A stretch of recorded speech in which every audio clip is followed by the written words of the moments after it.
Pada suatu hari Rasulullah SAW ditemui oleh malaikat Jibril. Rasul pun bertanya, "Ada apa wahai Jibril?" Jibril menjawab, "Wahai Muhammad, sesungguhnya hari ini Allah Subhanahu wa Ta'ala sedang mengobarkan nyala api neraka, dan seluruh para malaikat amat ketakutan. Mereka tidak tahu harus bagaimana. Untung aku ingat," kata Jibril, "bahwa engkau Muhammad adalah sumber cinta dan sayang Allah Subhanahu wa Ta'ala kepada alam semesta. Dengan alasan itu aku kesini, bertabaruk mengambil berkah dengan cinta Allah kepada dirimu, ya Rasulullah, ya Muhammad." Rasulullah terdiam beberapa saat, kemudian bertanya lagi, "Wahai Jibril, ceritakan padaku bagaimana neraka itu sesungguhnya." Jibril menjawab, "Wahai Muhammad, neraka itu bagaikan lubang-lubang yang terdiri dari 7 tingkat. Jarak antara satu lubang dengan yang lain ialah perjalanan 70 tahun. Lubang paling bawah adalah lubang yang paling panas." Nabi SAW meneruskan pertanyaannya, "Lalu siapakah penghuni lubang-lubang neraka itu wahai Jibril? Sampaikan kepadaku Jibril." Jibril menjawab, "Lubang yang paling bawah diciptakan untuk orang-orang munafik. Lubang yang berikutnya untuk penyembah berhala. Lalu untuk penyembah bintang dan matahari."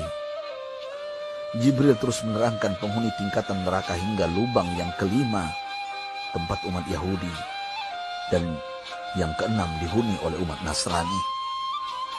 Setelah menjelaskan penghuni 6 tingkatan neraka, Jibril diam cukup lama. Rasulullah SAW penasaran dan bertanya kepada Jibril, "Wahai Jibril, siapakah penghuni neraka yang ke-7?" Jibril diam saja tidak menjawab.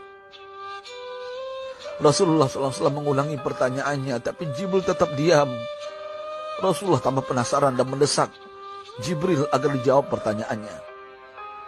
Akhirnya Jibril pun berkata, "Umatmu wahai Muhammad, mereka itu para pelaku dosa besar di kalangan umatmu, yang dimana sampai mereka mati belum sempat bertaubat." Mendengar jawaban Jibril, Rasulullah langsung jatuh pingsan. Jibril merangkulnya dan meletakkan tubuh baginda di atas pangkuannya. Tak berapa lama Rasulullah SAW sadar dan langsung menangis bersimbah air mata dengan terisak-isak. Rasulullah mempertegas pertanyaannya, "Wahai Jibril, apakah benar ada di antara umatku yang masuk neraka?" Jibril menjawab, "Benar wahai Muhammad, pelaku dosa besar di antara umatmu yang belum bertaubat." Setelah itu Rasulullah menghadap kiblat dan sujud kepada Allah dalam isak tangisnya. Sesekali dengan suara pelan beliau membisikkan kata-kata, "Ummati ya Rabb, ummati, ummati, ummati." Beliau SAW tidak mengangkat kepalanya dalam keadaan seperti itu selama 3 hari 3 malam. Kecuali setiap Bilal bin Rabah mengumandangkan azan, barulah beliau bangkit untuk menjadi imam. Dan setelah itu kembali sujud lagi. Pada hari ketiga Abu Bakar menyadari hal ini. Beliau mengetuk pintu Rasulullah dan mengucapkan salam 3 kali, namun tidak terdengar jawaban. Abu Bakar sedih dan berseru di hadapan pintu Nabi besar Muhammad SAW, "Apakah ada jalan untuk masuk ke rumahmu ya Rasulullah?" Tetap tidak ada jawaban. Di jalan Abu Bakar bertemu sahabat Umar. "Mengapa engkau menangis wahai Abu Bakar?" kata Umar. Abu Bakar menceritakan keadaan Rasulullah SAW.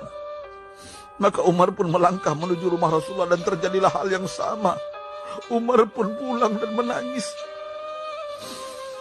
Di jalan Umar bertemu sahabat Salman Al-Farisi. Dengan terisak Umar bercerita kepada Salman hingga membuat dia amat sedih, namun tidak berani mengulangi hal yang sama.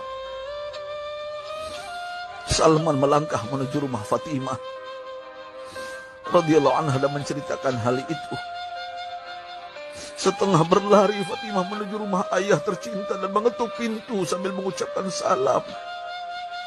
Mendengar suara lembut putri tercinta, sejuklah dada Rasulullah. Beliau bangkit dari sujud dan membuka pintu. Alangkah terkejutnya Fatimah melihat Rasulullah, ayah tercinta, amat kurus dan pucat.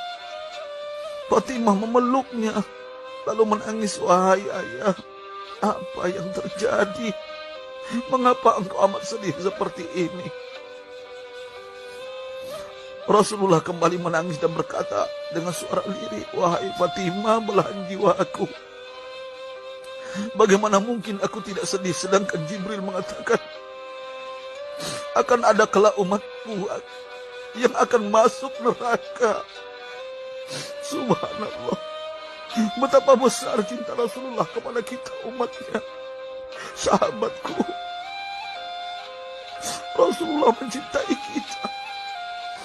Antaman ma'aman ahbabta, engkau akan berkumpul dengan orang yang kau cintai. Mari kita mencintai baginda Nabi besar Muhammad SAW yang mencintai kita, umat yang tidak rela kita masuk neraka.